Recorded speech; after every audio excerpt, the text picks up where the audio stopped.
Part 2 of the season for the Prototype Cup Germany, round 7 and race 7 and race 8, round 4 of this 6-round season. Hello everybody, welcome along to the Norisring, the Prototype Cup, returning here after a couple of years.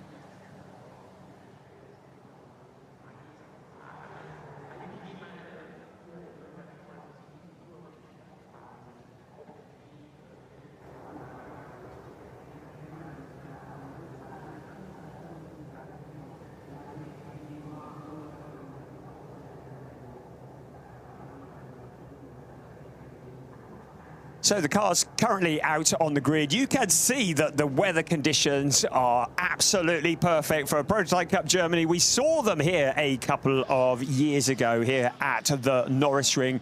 And they were very spectacular around the streets of Nuremberg. Valentino Catalano is the driver who stole the headlines this morning in qualifying, putting the number 11 car for Badischer Motorsport Club on pole position. The champion from 2024. He won it last year along with Marcus Pommer, and in a different car than what we are used to seeing him in. The man who has won 3 races this season, Danny Soufi, though, starts alongside him. He's already 31 points ahead of Max Anglard and Matis Plushko in the championship. But Danny Soufi, Pavel Lefterov leading the way. Sven Bark and Maxim Dirks are third in the championship. The drivers on the grid in the glorious sunshine. It's great to be back at the Norisring. These cars look absolutely spectacular here around the streets of Nuremberg as we look at Danny Soufi just limbering himself up in the cockpit of the Conrad Motorsport car, getting ready to go. Jakob Erlbacher, good qualifying from him this morning, qualifying in 3rd place on the grid, and alongside him will be Riccardo Cirelli, the young charger who is very much in championship contention. So just to look at that championship, it's Danny Soufi and Pavel Lefterov who lead the way in the Drivers' Championship with 131 points. Max Anglard and Matis Plushko are second with 100 points, so 31 points adrift, with Maxim Dirks and Sven Barth third with 47 points adrift with 84 points.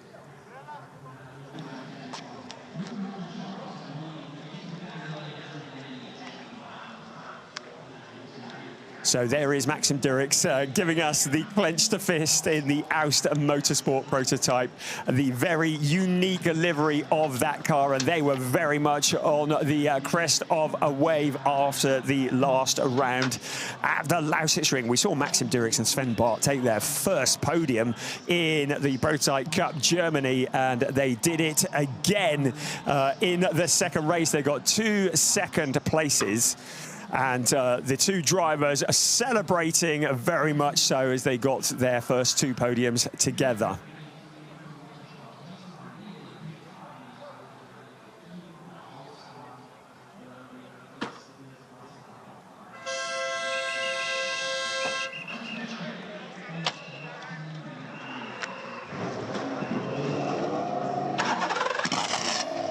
Apologies, we've had a couple of technical faults on the sound, but I think we found it just in time, because the sound of these cars firing into action, it makes the ground absolutely shake. These wonderful machines, the LMP3 cars, the prototypes, when the big engine, the Nissan engines fire into life, they're 5.6 litre V8s, the whole ground shakes. So when these cars were here at the Norisring a couple of years ago, they really did entertain, and it's been very much on the agenda to get them back here. It'll be their 2nd ever visit to the streets of Nuremberg. The terraces are absolutely packed with spectators, and they will have their breath taken away as these cars burst into life. They get started on the first of 2 formation laps here at the Norisring. It is a circuit that is 2.162 kilometers around. That equates to 1 1.343 miles.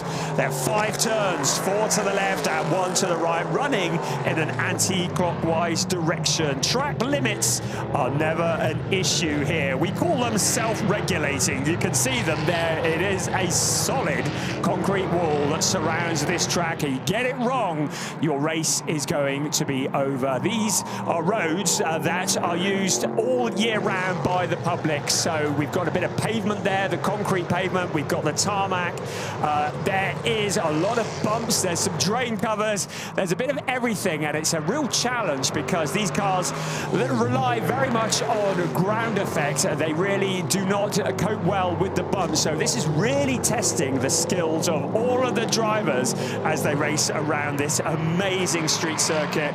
We're part of the DTM package this weekend, and what a great place to be as we look at Valentino Catalano starts on pole position. Danny Sufi for Conrad Motorsport. Who can stop that man on row 2? Jakob Erlbacher and Riccardo Cirelli. We already mentioned him for BWT Motorsport.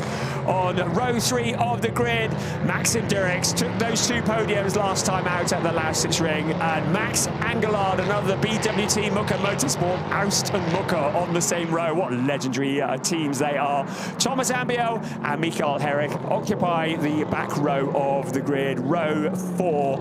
And these cars that will be required to come in for a mandatory stop, and in the case of all bar one car, for a driver change as well. We'll tell you more about that as this race unfolds, but let's get this thing going. The cars now running side by side up towards turn 4. This circuit, which is essentially 2 hairpins joined together by 2 straights with a chicane thrown in for good measure.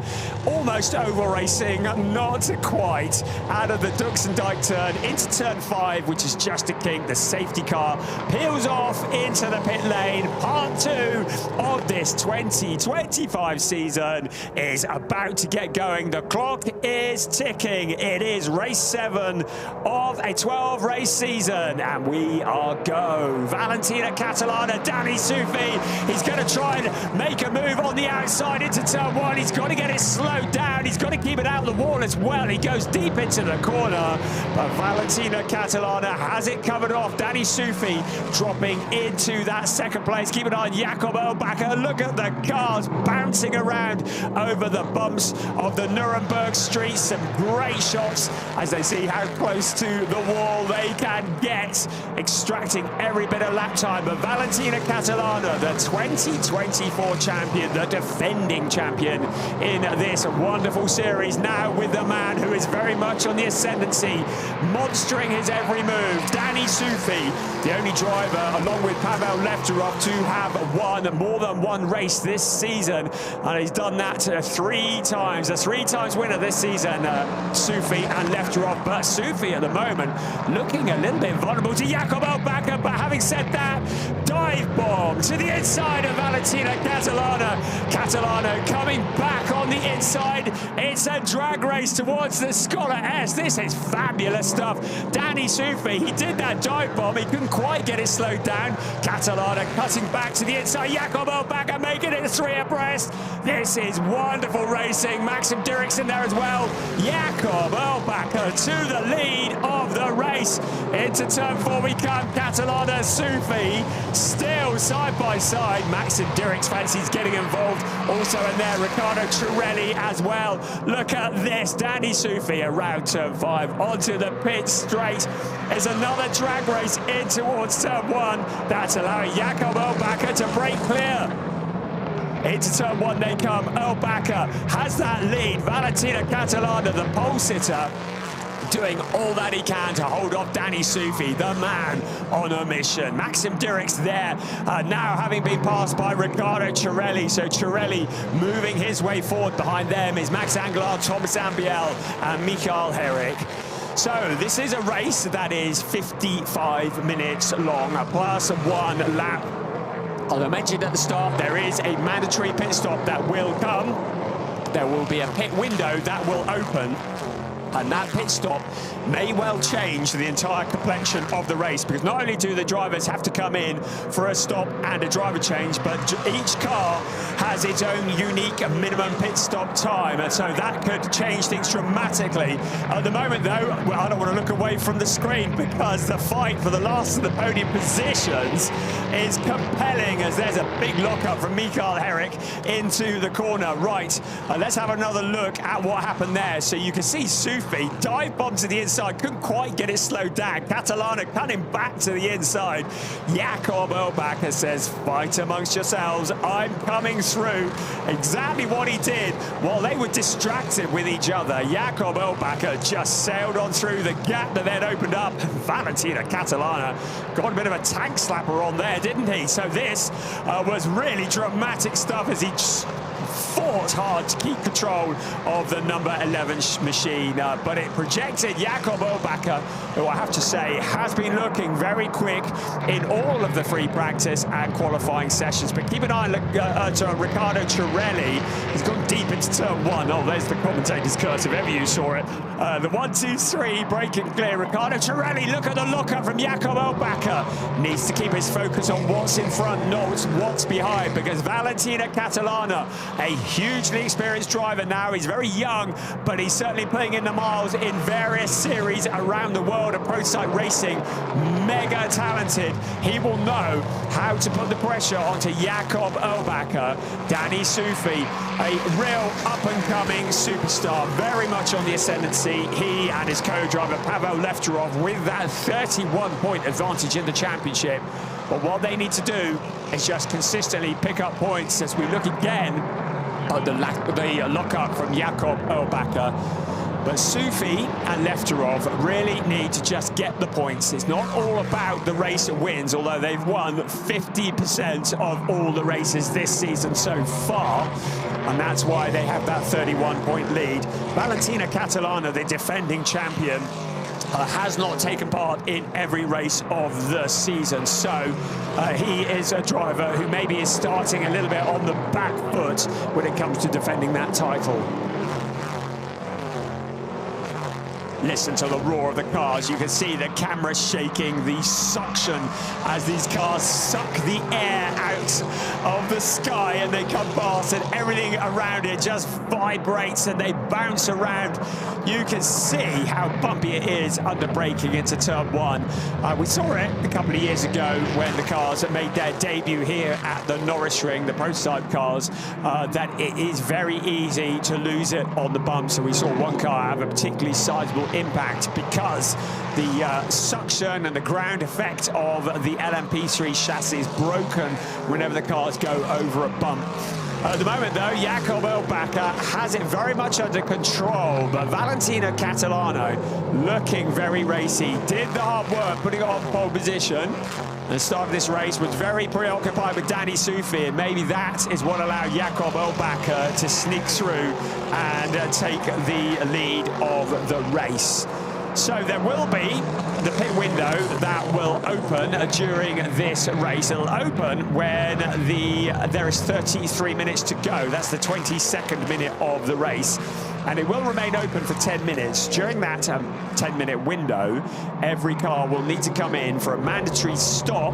Where there's a single driver, there will be no driver change, but everyone else will need to change to their co-drivers. Now, these cars and teams and drivers, there is a minimum pit stop time. It's 90 seconds from pit entry to pit exit.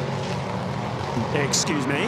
But on top of that 90-second minimum pit stop time, there are additional times that are added on depending on the FIA rating of the driver. So all the drivers have a rating. It'll be either bronze, silver or gold. Well, we only have bronze and silver drivers in this race, but depending on the driver combination will depend on how much extra time is added to that minimum pit stop time as we look again at this battle for the lead. lead. So a bronze and silver combination, i.e. Mikael Herrick and Alexander Christensen, will have an additional 10 seconds added on to their minimum pit stop time.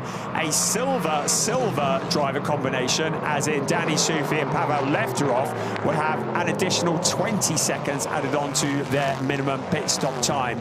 So it means that there is a 10-second difference between the bronze and silver and the silver combinations. The solo bronze driver of Thomas Ambiel has no additional time added, so he will have a pit stop that is 20 seconds shorter than many of the cars around him, as Jakob Ölbacker goes deep into turn one. Once again, Valentino Catalano putting the pressure on, knowing exactly what he's doing, just trying to force Jakob Ölbacker into a mistake so that he can work his way through. In terms of the minimum pit stop times, there is also a success penalty, and Danny Sufi, along with Pavel Lefterov, will have an additional 6 seconds added to their pit stop as we look at that lockup from Jakob Ölbacker. That 6 seconds is added to the already 110 seconds pit stop time, and that is because they won last time out. There'll be an additional 4 seconds for Maxim Durex and Sven Bart on account of finishing second last time out, and an additional 2 seconds to Max Angelard and Mattis Pluskul on account of finishing third place last time out. It all sounds very complicated, but it's a great way of leveling the field and giving the drivers who have less experience and have a lesser rating an opportunity to fight at the front. And it's at the front at the moment that we see Jakob Ölbacker with 0.4 of a second ahead of Valentina Catalana into the Dutsen Dyke turn. Once again, the two leading cars broken clear a little bit at Danny Sufi. He may not be too worried about that. This is a long race. He needs to look after the car. He needs to look after the tyres, because when the cars come in for their mandatory stop, there are no tyre changes. So whatever rubber is on those cars at the moment, unless they get a puncture, that's the rubber that has to last them all the way to the checkered flag.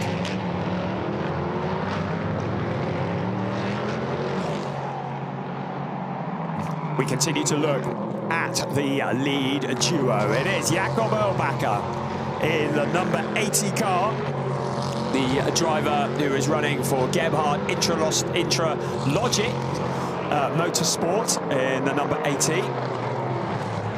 And Valentino Catalana in the Badischer Motorsport Club Duquesne.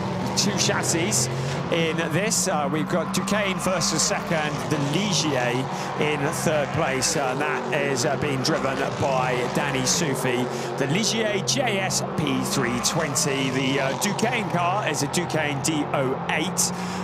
These chassis, some of them have been superseded, and there's a new spec of LMP3 for 2025, but the ADAC, along with Creventic, who organised this wonderful championship, deciding to stick with the older technology, just making the most of it. It's a great series. Why mess with the combination? And it sounds wonderful with these monstrous engines that absolutely vibrate the floor when they come past. The race leader, the red and white, Jakob Ölbacker in the number 80, leading the way. Just behind Valentina Catalana. He's been playing musical chairs a bit this year. He's been in a couple of different seats in the Prototype Cup Series. And now to the inside, there is a gap. Jakob Ölbacker going deep into turn one. Valentina Catalana made that look rather easy. Maybe Jakob Ölbacker getting distracted, and suddenly Valentina Catalana resumes his position at the front of the race. We've only seen Jakob Ölbacker once this year. That was at Hockenheim, where we saw him take a couple of sixth places, but very, very competent. But Valentina Catalana maybe just keeping him a little bit distracted. Filling the mirrors. Here's a replay. It was a big gap on the inside. Jakob Ölbacker didn't really put up too much of a fight. Jakob's best ever finish in Prototype Cup Germany has been 3 fourth places. He got a 4th place at Assen in 23, also Nürburgring 23, and the Zandvoort last year. So 4th place is the best that he's managed, so still in a good position for a podium finish. But having led the race, I think that might be scant consolation for the driver of the number 80 machine. So Valentina Catalana, the hugely talented driver, jumps to the front of the pack once again. To remind you, he is the 2024 champion in Prototype Cup Germany. He is the championship leader in the IMSA LMP3. We've seen him in this year's Le Mans Cup. We've seen him in so many different things. Whatever he gets into, he's always winning, often seen on the podium. But he loves his roots, coming back to the Prototype Cup Germany. Remember him coming through the ranks of the Formula 4 Germany a few years ago, and now into the prototypes and very much on the ascendancy. And he's doing exactly that because he's now opened up a gap over Jakob Erlbacher. About a second opened up between the first and second place. Danny Sufi still very much in contact, but a couple of seconds back from them at the moment. A little puff of smoke under braking from Jakob Erlbacher. So he is going to have the same leg pit stop as Valentina Catalana. That's a total of 110 seconds. So neither of them have any additional penalties on top of that. So that is going to be an absolute race with each other in the pit stops. Danny Sufi also with 110 seconds plus the additional 6 seconds on account of the win last time out. And 6 seconds back from here is going to put him a long way back through the pack. So Danny Sufi will be trying to think of the bigger picture, as indeed will be the case for Pavel Lefterov, his co-driver. There we go, though, at the moment, before we head into the pit window, first, second, and third, very much in the same shot. We're about 4.5 minutes away from the pit window opening.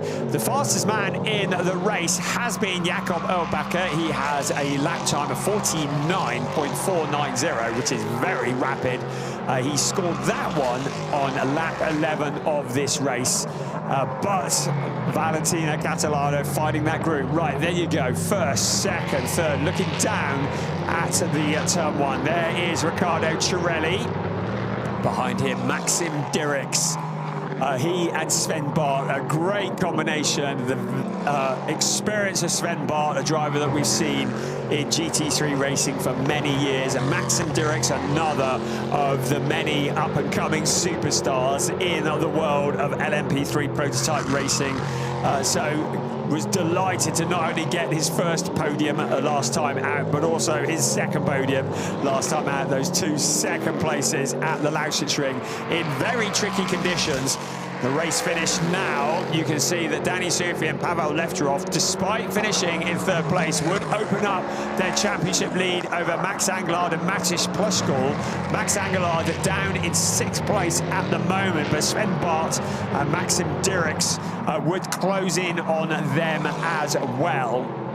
But we've got a long way to go, and to remind you that Danny Sufi and Pavel Lefterov have that longer pit stop, 6 seconds longer, which is going to equate for quite a lot on a lap which has a lap time of 49 seconds. So that is going to relegate them, well, if it were to happen now, pretty well to the back of the pack. I get the feeling that Danny Sufi will be quite keen to stay out as long as possible when the pit window opens, to try and maximise his time out on track and maybe come in late in that 10-minute pit window. But who knows what the teams are planning and what might be going on. There you go, first, second and third.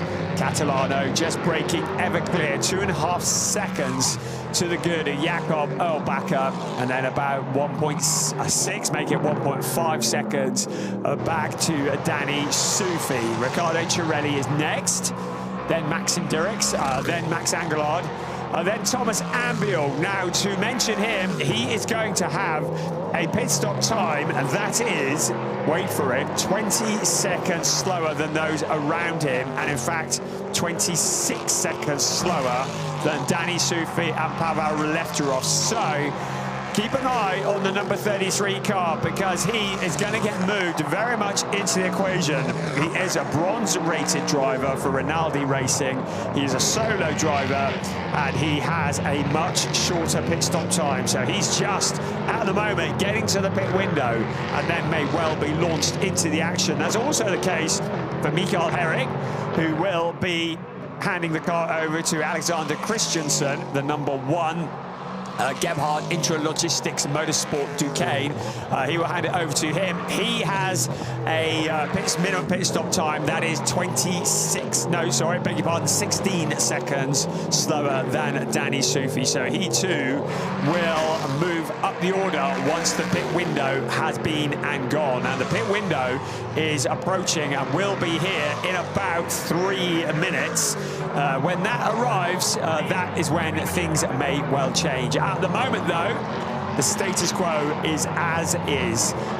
There you go. Race minute 32 is when the pit window will open. So when the clock strikes 33 to go, that is when the window will open. So we've got about 3.5, I do the maths there, 3.5 minutes before that happens. So at the moment, everybody holding station, but this is going to get very mixed up when that window opens. At the moment, the driver's out on track. This is not just about fighting each other, it's about fighting this circuit. It is so bumpy in places. It is an amazing circuit. It takes a bunch of volunteers, around 600 of them. It takes them about 10,000 man-hours to build this circuit over 2 weeks. Of course, the DTM very much the headline act here, but the likes of the prototypes are really getting to shine here in front of this big crowd as we look at a slow-mo in this afternoon sunshine of Danny Soufi coming around the corner. How close to the wall dare he get? Lockups there. Again, I'll remind you, no tyre changes are permitted during the pit stop. So if you flat spot the tyres, you may well get vibrations, and you're going to have to carry that all the way through to the checkered flag. The fastest lap of the race is now occupied by Valentino Catalano. That has happened a couple of laps ago, in fact 4 laps ago on lap 19. So Catalano really finding the pace, just turning the wick up on that car. We haven't even mentioned his co-driver, Oscar Tunyo, who will be jumping into the seat of that car once the pit sequence has finished. And Oscar Tunyo will be in the pits at the moment, limbering up, getting ready to take over the number 11 machine. Less than a minute until the pit window opens, and then it will be 10 minutes of strategy. Catalano has this under control. Look at that gap between first and second. He's really stretched it now. 4 seconds clear of Jakob Erlbacher. Out along the pit straight, one to go. Our race leader, the yellow and black, number 11, Valentino Catalano. Jakob Erlbacher in the red, white and black car. Danny Soufi in the green and black car. Jakob Erlbacher around turn 1, just looking down. There's Riccardo Ciurelli in the number 8 car. Maxim Dirks, amazing livery on the number 3 car. Right, we are 5 seconds away from the pit window opening. This is where the strategy is going to come into play. This is where the minimum pit stop times have the potential to turn this field on its head. Who is going to be the first to blink? Who is going to come in? Nobody at the moment, but the minimum pit stop times will be monitored. Even if they go below it by 1/100th of a second, they would still pick up a penalty. So the drivers will want to time the pit stops so that they are stationary for the absolute bare minimum, but they cannot go below the minimum pit stop time that is prescribed to each car. So this will have been calculated. The teams would have worked hard to work out how long it takes to get from their pit box to the end of the pit lane. So there, Valentino Catalano leading the way. The first to blink is Mikael Herrick in the number 1 car. So handing over to Alexander Christensen. So Herrick will be stationary for 100 seconds, the minimum of 100 seconds in the pits. So in comes the Gebhard Intralogistics Motorsport car in blue and yellow. No massive hurry here because plenty of time to get out The new driver waiting and standing by. That's Alexander Christensen with his seat insert in hand. Of course, every driver has a different build. Right, next one in, Maxim Dirks. His work is done for today. Into the pits he comes. Sven Bart will be poised and ready. They have to wait until the car is stationary before the crew can come out. They can't work on the cars. There's Sven Bart waiting with the helmet on for ADAC Motorsport. Maxim Dirks, proper top bloke. You couldn't wish for better results for him. He's out of the car, heads back to the garage. He will now watch. You get a good chance to see that unique livery. Wonderful stuff. Really, really spectacular on that car. Right, in is also the Alexander Christensen into the seat, still waiting for the clock to tick down. Now the engine fires into life. Now I'm looking at that, and I believe that they may have had an issue there. The number 1 car looks to me to have been in the pits maybe longer than it should have done. 100, I don't know, maybe it's just my dodgy math. So out of the pits they come, and out into the pit lane comes Christensen. It was 142 seconds while he was in the pit time. So I think that was a little bit longer than was prescribed. So we'll see where that all happens once the pit window is done and the pack sorts itself out. Meanwhile, Catalana continues in the lead. Look at the livery on that car. Really good stuff. And it's a nightmare to match if you bend the paintwork, but we won't worry about that at the moment. Maxim Dirks is done. Sven Bart is behind the wheel. Right, here's Max Angelard into the pits. The number 18, the Maximilian Angelard for BWT Muka Motorsport. And limbering up in the wings will be Mattis Plushkal, the driver that we very much enjoyed seeing in ADAC GT4 Germany last year. This is something altogether different to the Mercedes that he was driving last year. This car with a similar livery, but a very different principle. The team get to work. Catalana continues on his way. Also in, Riccardo Cirelli. He's handing over to Matthias Bier-Jakobsen, a driver who's had 3 podiums in the Pro-Site Cup Germany this year. Got a 3rd and a 2nd on debut. Also got a 3rd place at Hockenheim.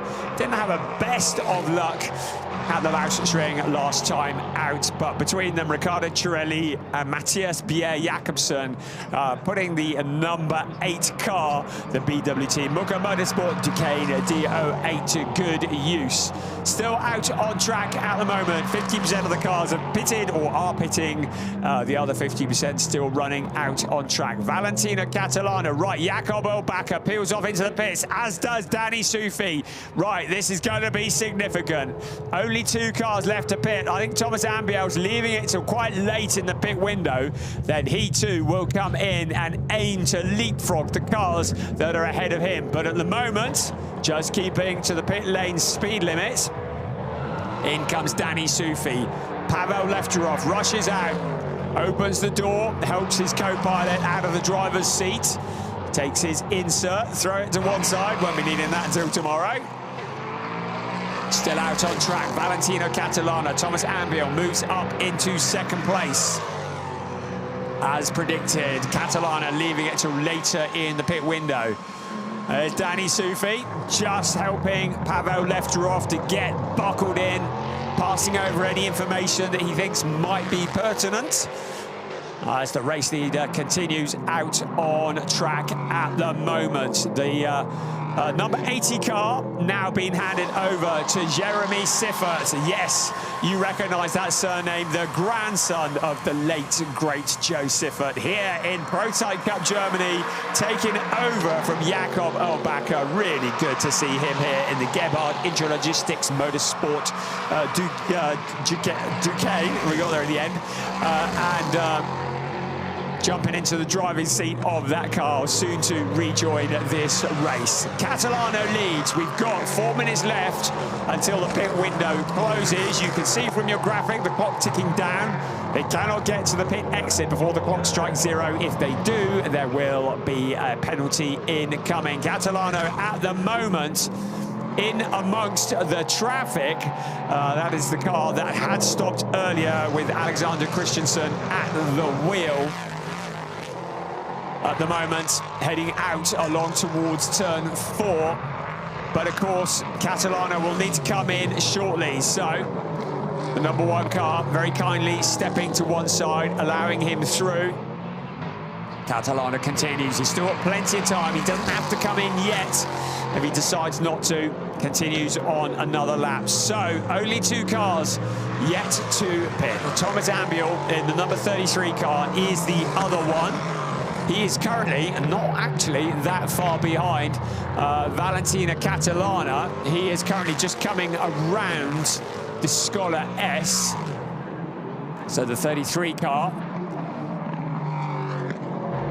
is a solo driver, not sharing with anybody.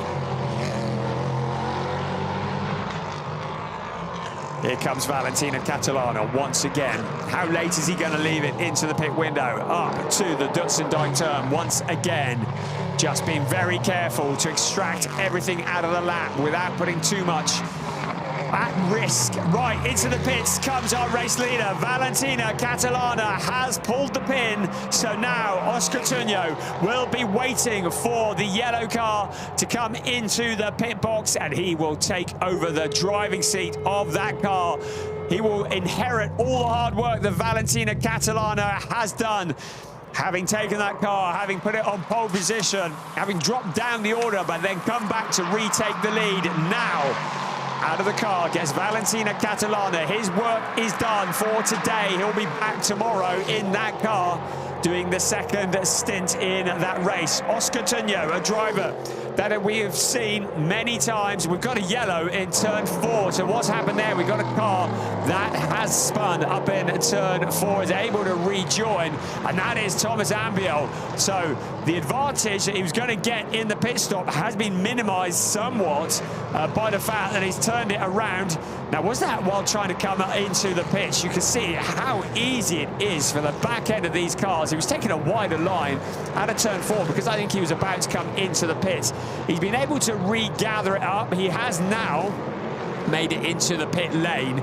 So he's got back in there before the pit window closed. But that would have been a code brown moment for Thomas Ambiel as the car went spinning, and I had a fairly lively moment also for the number 18 car, Mattis Plushkal. That was who was coming along behind him. Anyway, no harm done.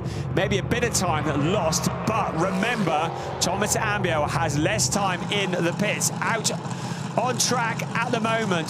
The number 80 car is the leading car that has pitted out on the Zeppelinstrasse. There is Valentina Catalana.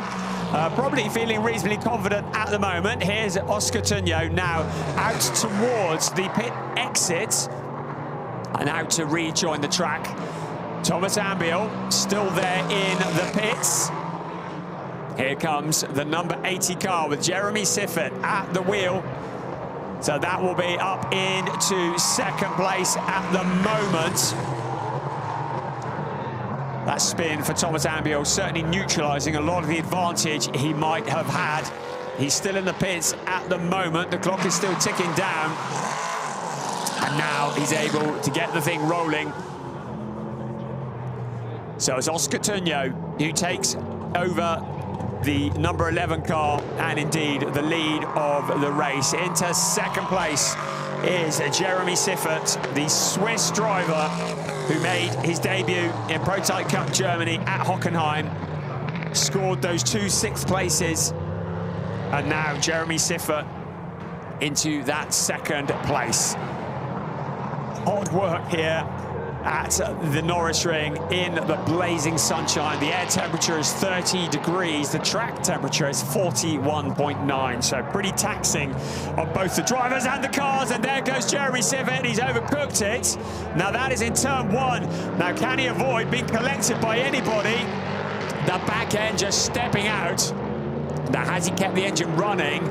Can he get it going again? Because if he can't, we will end up with a safety car. Everybody seeing the yellow flags going into the corner. And also, to add insult to injury for Thomas Ambiel, under investigation for speeding in the pits. But this could change the whole complexion of this race, because Jeremy Siffert looks like he's lost the engine in that car. He's facing the traffic, and if he doesn't get it moving soon, we're going to see potentially a safety car, or at the very least a full course yellow. What is going to happen here? The yellows are still waving, so with 21.5 minutes remaining, that's pretty scary on a blind corner. I think everybody's now been round and seen that he is there. I think any kind of podium is certainly out of the question. Even finishing this race is starting to potentially look like a tall order. Can he get it going in the heat of the afternoon sun? And you can see him in the cockpit, all on his own. He was into turn one, taking the line in, and then getting on the power maybe a little bit early. He was very high into the corner. At the back end of the car, just swapping around, and there he is facing the traffic, and all that hard work that Jakob Erlbacher did looks like to have come to nothing, as Jeremy Siffert, the grandson of the two-time Formula One winner Joe Siffert, has come from the Sprint Cup by Funyo, a very different kind of discipline. He was doing that in 23 and 24. Also featured in Porsche Sprint Cup Suisse over the winter, but nothing resembles this. At the moment, I think our race directors are probably hoping that he can get it running. Not as much as Oscar Tunyo is, because if we get a safety car, then that big gap, which is 11.2 seconds. Right, we've gone full course yellow. So the race director has decided we don't need a safety car. So everybody has now been requested to reduce their speed to no more than 80 kilometers an hour. So certainly any chance of a podium well and truly out of the window for that car. And the full course yellow, certainly at the moment, they're covering it off with that. Still got just under 20 minutes of this race remaining.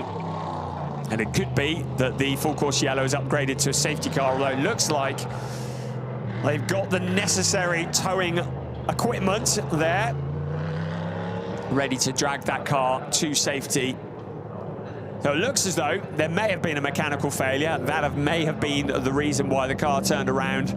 Or it might just be that he lost the engine, and in this heat, getting it fired up again is proving to be more than the work of a moment. I have no news on the investigation for Thomas Ambiel. Having built it up and said that he was going to be launched to the top of the pack, he clearly had that spin just before his pit stop, and a difficult pit stop, and is now in 6th place and under investigation potentially for speeding. Well, good job done there by our race marshals. They do a sterling job, and they've managed to get that car removed without the need of a safety car.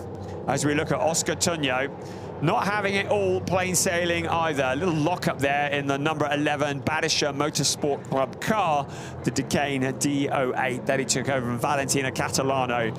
At the moment, 11.1 seconds clear of 2nd place Pavel Lefterov, but I think that might, as we go back to green flag, might have come down a bit, because it certainly looked a lot less than that to me. He certainly has 3.8 seconds, so getting decelerated and then re-accelerating back up to speed.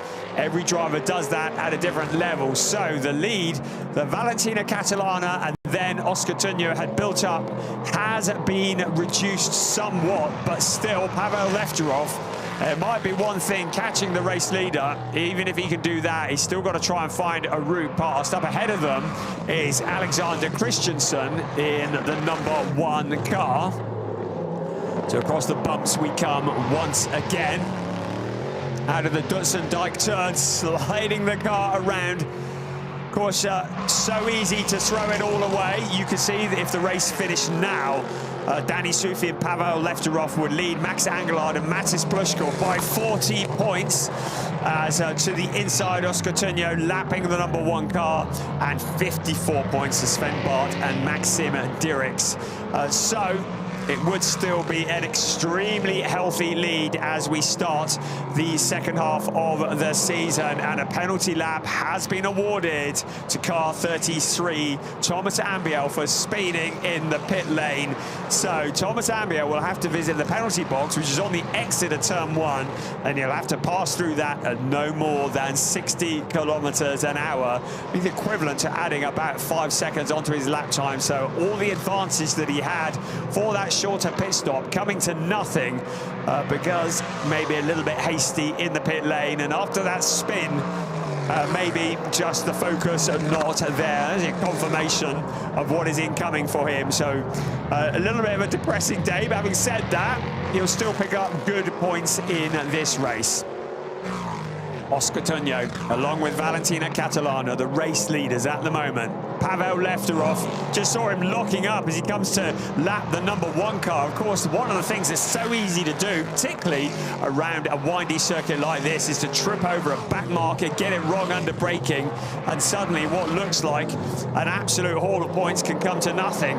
And here, we call this track self-regulating, because those concrete walls, they don't shift, and if you get up against them, you are going to be coming to a premature end, well, your races anyway. Out along the pit straight they come once more in towards turn 1. To the inside, and the blue flags will be waving at the #1 car. Finally, for Pavel Lefterov, he's able to sail through. But that's just allowed Oscar Tunjo up front to just open up the gap. You can see the gap evolution there from your graphic. And the message is that Oscar Tunjo, at the moment, has this race under control. But Pavel Lefterov, the driver that we have been watching many times in ADAC GT4 Germany, now with the very rapid Danny Sufi, has taken to this like the proverbial duck to water and is loving his time in Prototype Cup Germany, and is proving what a useful pilot he is. 2.8 seconds was the gap last time. 2.8 seconds is the gap this time. So the gap between first and second remaining constant. Feeling that maybe Pavel Lefterov is going to start winding in Oscar Tunjo before too long. There's first, then the back marker, then here is second. Then we look back to the #8 car of Matthias Bjerre-Jakobsen, who's taken over from Riccardo Cirelli. So done well in the pit stop sequence to come up to 3rd place. In 4th place, Sven Bart, who's taken over from Maxim Dirks. Some 3.9 seconds back from a podium position. So at the moment, with 14 minutes remaining, the 1, 2, 3 looking spaced out, but Pavel Lefterov really trying to throw caution to the wind, but Tunjo has responded. A 3.035 is the gap between first and second. In fact, the last lap by Oscar Tunjo was 0.2 quicker than Pavel Lefterov. It was a 49.7 from Tunjo, a 49.9 from Pavel Lefterov. Matthias Bjerre-Jakobsen continuing in the BWT Mucka Motorsport car. Riccardo Cirelli, his co-pilot, with a podium finish for 50% of the races so far this season. This could be another podium. Matthias Bjerre looking for his first ever win in the Prototype Cup Germany. Riccardo Cirelli, we saw last year, had a couple of first places at Hockenheim. So he has experienced the top step of the podium. Both these drivers, real up-and-coming talents. And that is the thing about the Prototype Cup Germany. It is a series that is aimed at promoting a lot of the young talent coming through the ranks, putting them against some of the more experienced people as well, getting them into the vibe of prototype racing. This is the 4th season of this championship. It was started in 2022, organised by the ADAC in partnership with Creventic, another legendary name, Creventic. This, the 2nd ever visit to Norisring for this championship. Last time out, when we were here in 2023, the winners were Gary Hauser and Marcus Pommer. the driver who has led the majority of this race, and Lawrence and Matthias Luton in the other race. So Marcus Pommer knows how to win around here, and he is the defending champion of Prototype Cup Germany.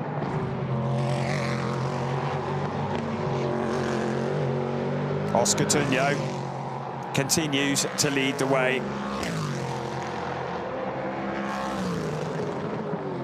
And there he is, now closing in. Still, Pavel Lefterov, he's closed in, he's responded. 2.65 is the gap. 11.5 minutes remaining of this race. So time's starting to run out. What he'll want to do is close up to Oscar Tunjo and try and put the pressure on.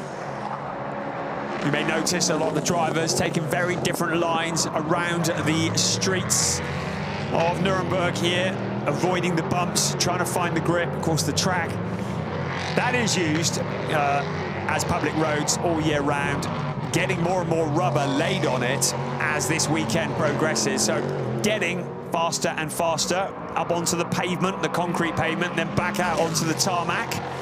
But as the rubber gets laid down, in theory, if we can keep the rain away, you'll see the track getting faster and faster. You can see the gap evolution that slowly Pavel Lefterov is closing in on Oscar Tunjo, but Tunjo won't be too worried about that at the moment. He may well just be controlling the pace.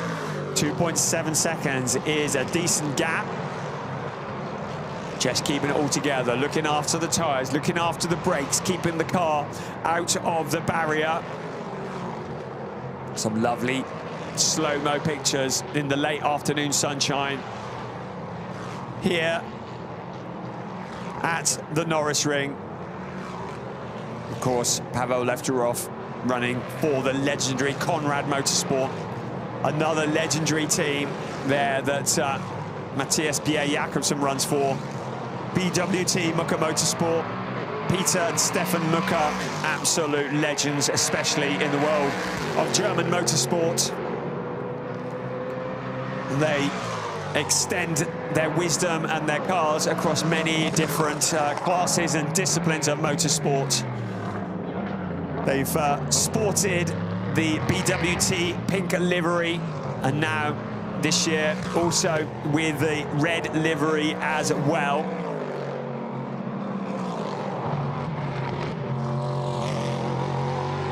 9.5 minutes remaining of this race.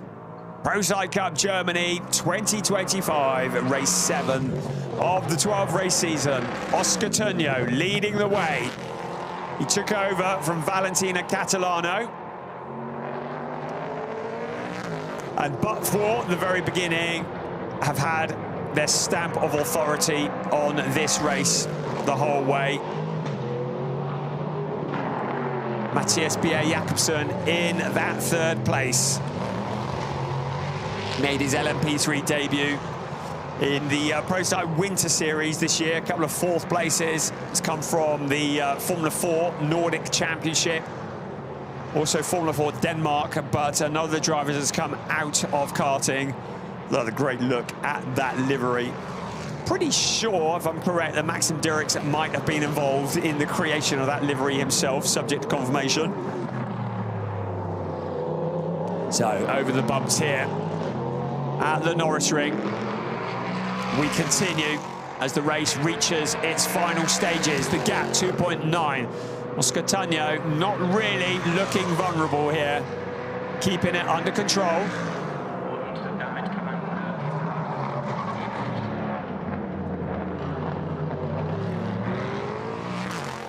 Eight minutes remaining. Oscar Tunjo leads the way up to 3.1 seconds. Pavel Lefterov in that 2nd place. He is 10 seconds clear of Matthias Pierre Jakobsen, but they need to keep the concentration up inside the cars. It will be boiling hot. A one little slip of concentration and your race could be over. Still trying to extract the lap time, still pushing as much as they dare. Look how close to the wall Pavel Lefterov is still getting. He's not backing out of it. Can he close in that 3.1 second gap? Across the line they come. No, he can't. 2 tenths. So Oscar Tunjo putting his experience to good use to stretch his legs at the front. Mathias Pierre Jakobsen looks to be just a little bit too far back to do anything about the car in front. Sven Barth is 6.5 seconds back from Mathias Pierre Jakobsen. Mattis Plushkal is just half a second back from Sven Barth. So we may well see a challenge from the pink number 18 machine at some point before this race is done. 6 3/4 minutes plus 1 lap of the Prototype Cup Germany.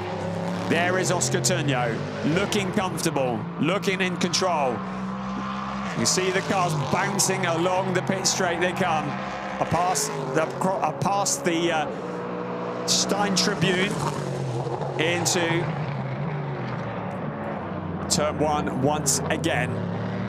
They've already done 53 laps of this circuit, 53 laps of the 2.1 kilometers. So we're well clear of 100 kilometers already in this race. Learning the routes of endurance racing. There's been a lock-up into that corner, the smoke rising up in the late afternoon sunshine. We've lost one car. It was Jeremy Siffer, who saw the back end switching around. You think it may well have been a mechanical issue that robbed him of an opportunity to shine in the sunshine. Here we come again. The gap continues to be around 3.5 seconds. Oscar Tunjo not looking particularly vulnerable at the moment, but still needs to focus. 5.5 minutes.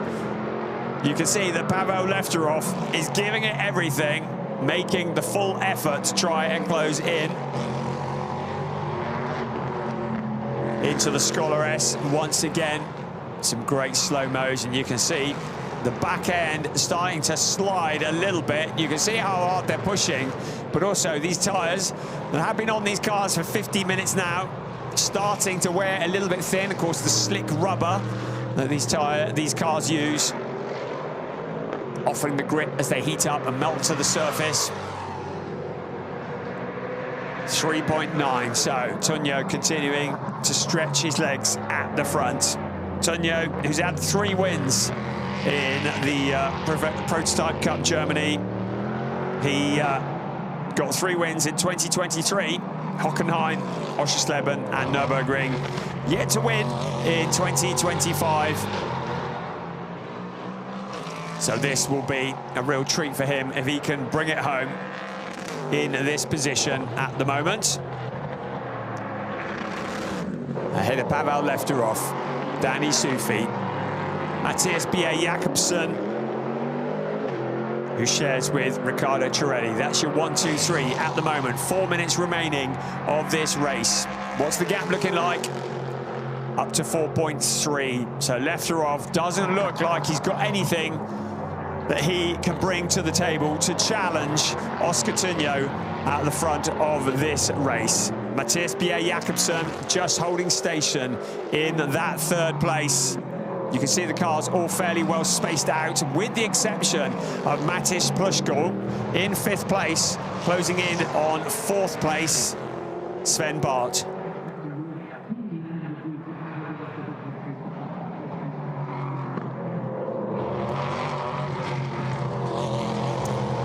So 3.5 minutes remaining of this, the first of 2 races this weekend for the Prototype Cup Germany here at the Norisring. Right, Thomas Ambiel in the number 33 car. Just ahead of him is the number 8 car, Mathias Pierre Jakobsen. So he's putting a lap on that car. 3 minutes remaining. It's not all over till the checkered flag falls.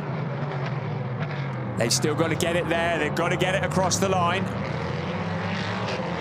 Mattis Plushkal still closing in on Sven Barth. We know how good Mattis Plushkal is. We've seen him in GT4. We've seen him in the Prototype Cup Germany this year. Took a win along with Max Engelhardt at Hockenheim. Right, a load of smoke there. That's been a big lock-up for somebody. That's on turn 1, and that is Sven Bart, who is into the tyre barrier. So after all that hard work, what did I say about keeping it together?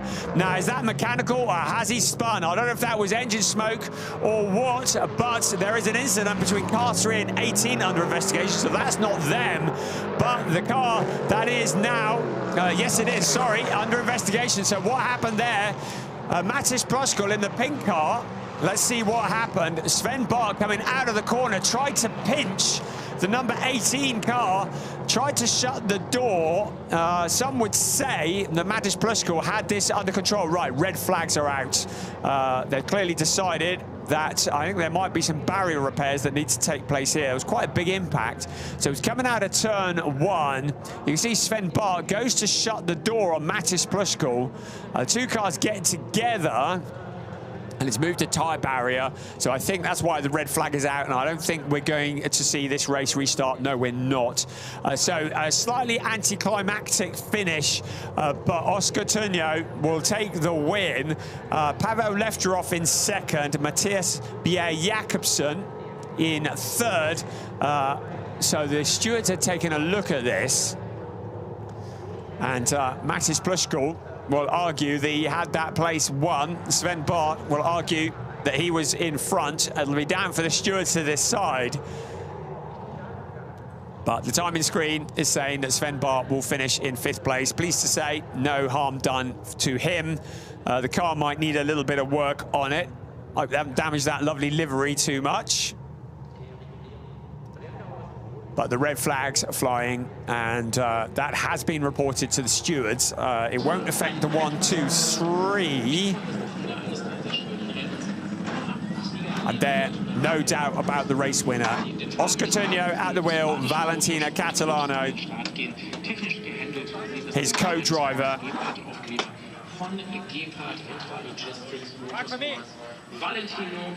So into the pit lane they come. And we'll just wait for the rest of them to come. There is Valentino Catalano. There is Sven Bart climbing from that car. And I expect that the stewards will want to discuss that with him and with Mattis Pluskul.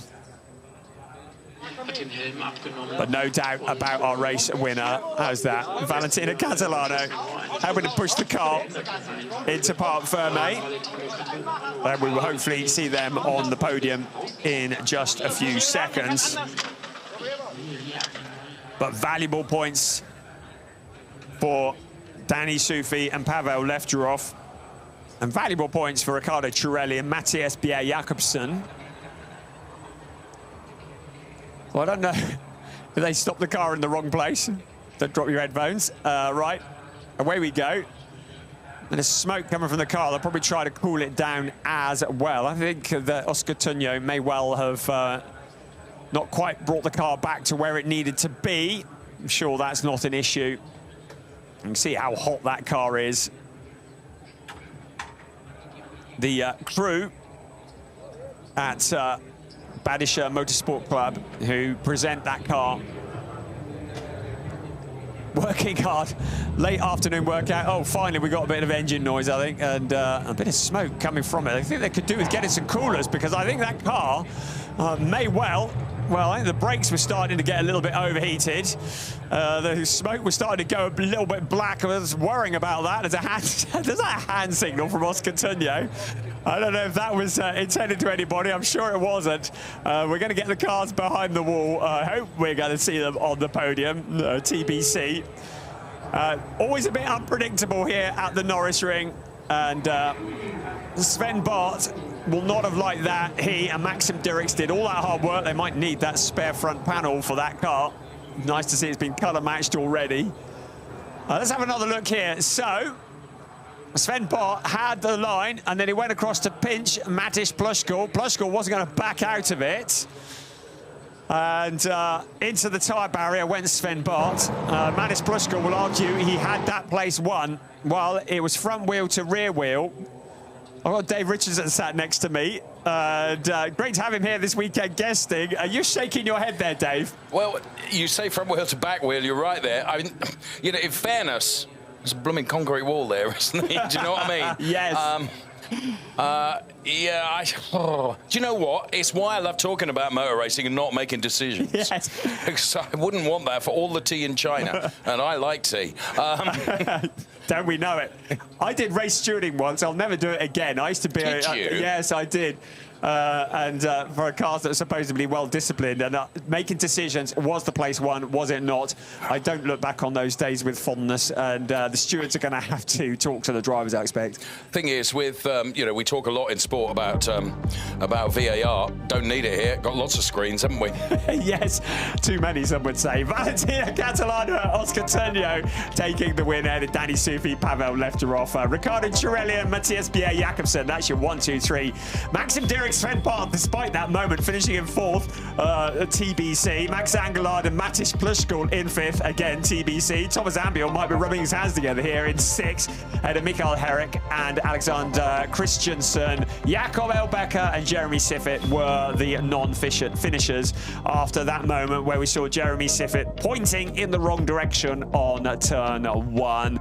But as always, entertainment here at the Norisring. So we look some nice slow-mos of Matthias, that's not Danny Sufi and Pavel Lefterov, that's Matthias Bjerre-Jacobsen and Riccardo Cirelli. I predict that next up we're going to see Danny Sufi and Pavel Lefterov. Let's go green and black with the livery. There we go.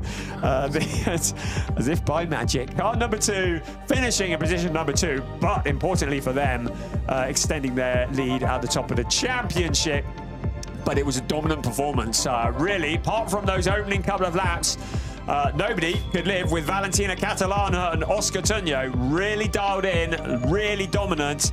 It is a victory in the Badischer Motorsport Club Duquesne DO8 for Oscar Turnio and Valentina Catalano.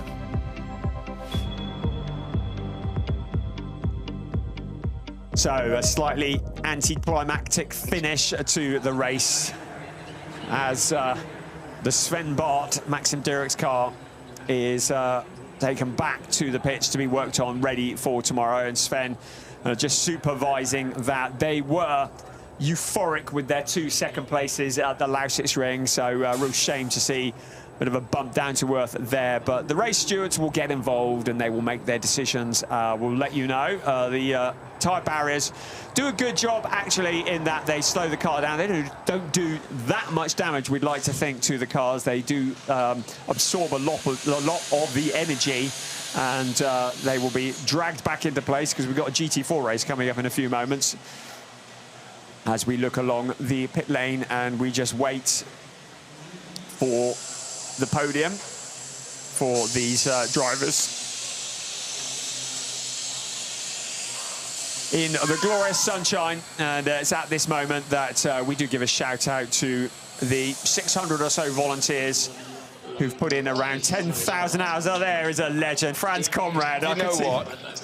I have known Franz Conrad for years and years and years. Oh, you name dropper. And irritatingly, he never, ever ages or changes. Yeah, I think it must be his moisturiser. We'll have to go and have a word with him there. Is it me or is it moist? Yeah, it's you. Right, so it's Franz Conrad. He doesn't. Look. I was about to shout out the volunteers who built this circuit. Oh, yeah, fair play to them. Fair play to them. Yeah, no, thank you very much. 10,000 man-hours building this place just for us to test it. There's Riccardo Cirelli, and he's a real talented driver, he is. And next to him, that's Matthias Bjerre-Jacobsen. But there is Pavel Lefterov in the black and white, Danny Sufi, the shorter of the two, the driver from the USA, who really loves his time here in the Prototype Cup Germany. I say he's from the USA. I believe he's living in Dortmund at the moment, so a little less of a distance to have to commute. Can I give you a little bit of interesting facts for a dinner party, which is quite boring? Go on then. That's the airport code for Dortmund is DTM. Oh, that's very good. What airport is PCG? Because that'd be Prototype Germany. I mean, we are on the DTM weekend, but. Yeah. Yeah, okay. You can see the concrete steps in the background. It's not that nobody's here. It's just the fact they're rebuilding a large section of this. It's going to take them a few years. So the actual middle section of the pit straight doesn't have any spectators on this year, but the ADAC have erected a number of grandstands in other places grow up around the circuit. It didn't grow up, it got built. It did get built indeed. Can't say anything around here. Right, here we go. Drivers receiving congratulations. There's Toby Shimon in the background. Toby, how nice to see you. He's someone that does age. Yeah.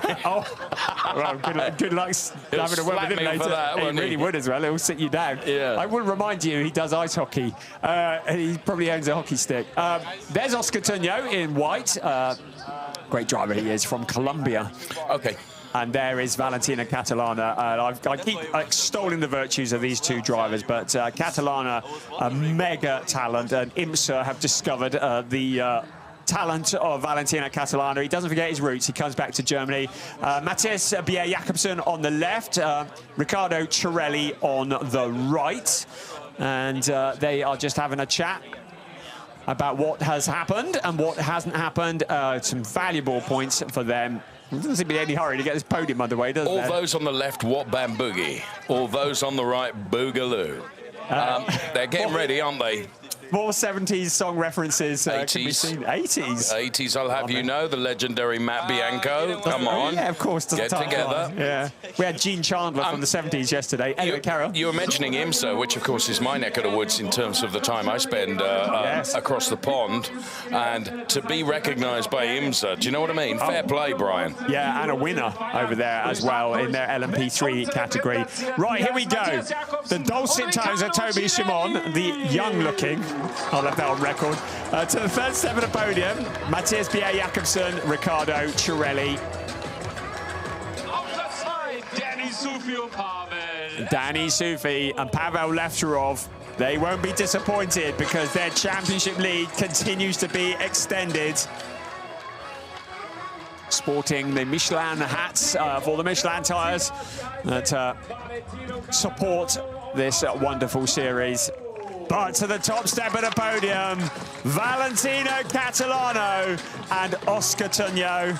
For Valentino Catalano, that will be his 5th ever win in this series. For Oscar Tuño, that will be his 4th ever win in this series. I think we might have a representative from the team as well, as Franz Conrad looks on. Oh, and the winner in the trophy category as well. And that is Thomas Ambiel. And now we have the representative from the team, from Badische Motorsport Club. So, now it's time for the national anthem.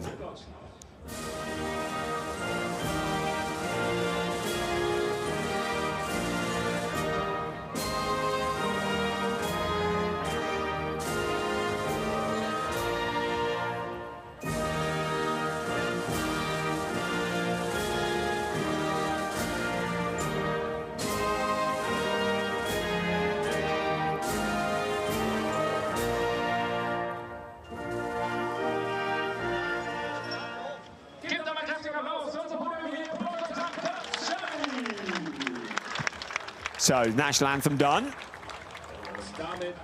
And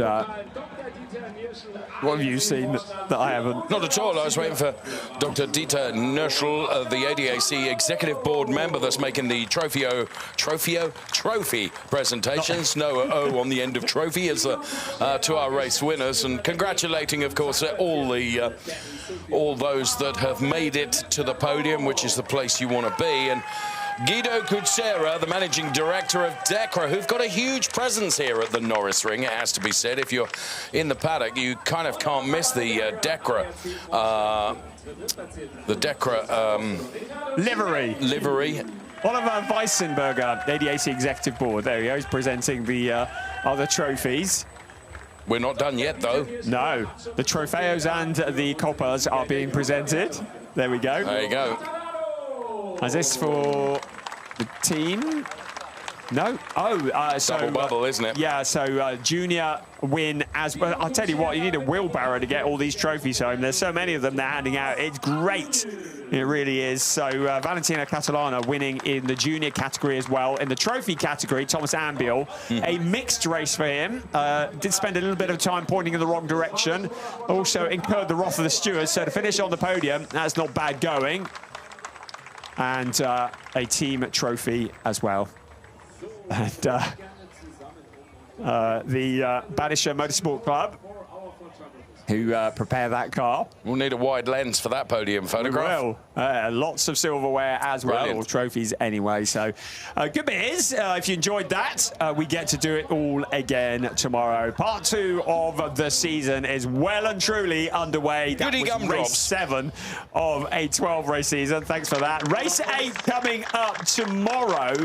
So we will get to do it all again. It's going to be exciting. It's going to be dramatic. At the moment, the champagne celebrations will start, but soon our focus will turn to race 8 of the season, which will come tomorrow here. We'll see you again at the Norisring.